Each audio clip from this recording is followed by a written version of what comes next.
በስመ አብ ወወልድ ወመንፈስ ቅዱስ አሃዱ አምላክ አሜን። የይቅርታ አምላክ አቤቱ ማረን፣ የቸርነት አምላክ አቤቱ ይቅር በለን። ልጅህን ልከህ ያዳንከን አቤቱ ተመልከተን፣ ጨለማ ሕይወታችንንም ወደ ብርሃን የለወጥክ አቤቱ ታደገን። በዚህ ክፉ ዘመን የገጠመንን መከራና ችግር ታርቅልን ዘንድ በአማኑኤል ስምህ በድንግል እናትህ እንለምንሃለን።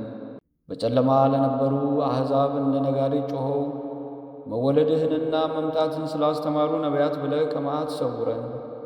የአሕዛብን ምድር በመስቀል እርፍ አርሰው የቃልህን መዝገብ በዓለም ዳርቻ ሁሉ ስለ ዘሩ ስለ ቅዱሳን ሐዋርያት ብለህ ከክፉ መከራ አድነን።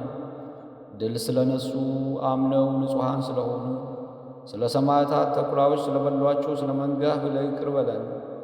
የጽድቃቸው ዋጋ ትሰጣቸው ዘንድ በንጽሕና ሹመታቸውን ስላበረከቱ ፍጻሜያቸውንም ስለተቀበልክላቸው ስለ አባቶቻችን ጳጳሳት፣ ቀሳውስት፣ ስለ ወንድሞቻችንም ዲያቆናት፣ ደናግልና መነኮሳት ብለህ ይቅር በለን።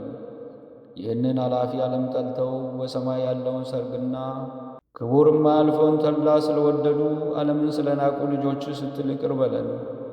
የሁላችንም እመቤት፣ የእምነታችን ምልክት፣ የመዳናችን ምክንያት፣ እውነተኛ መብልን የሰጠችን መሶበ ወርቅ፣ የሕይወትን ውሃ ያጣፈተች ንጹሕ ማሰሮ በሆነች በድንግል ማርያም ስም ይቅር በለን። ጌታ ሆይ ስለማያልቀው ቸርነትህ ስትል ምሕረትን አድርግልን።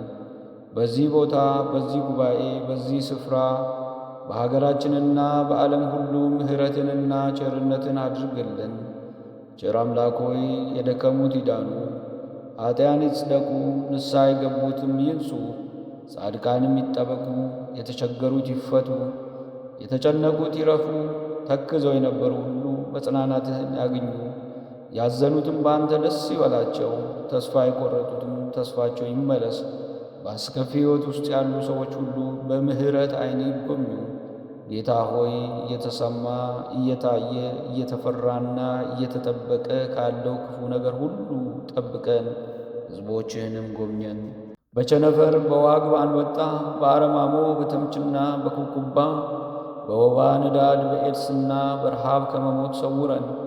ቸር አምላክ ሆይ በእስር ቤት ያለ ፍርድም የማቀቁትን ፍትሕ በማጣት በገዢዎች ቀንበር ስር ወድቀው የሚሰቃዩትን ሁሉ ተመልክተ ነጻ አውጣ።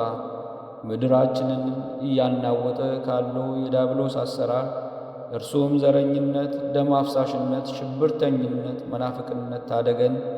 በመከራችን ጊዜ ከአንተ ውጭ የሚረዳን በሐዘናችንና በችግራችን ጊዜም የሚታደገን የለምና ይቅር በለን።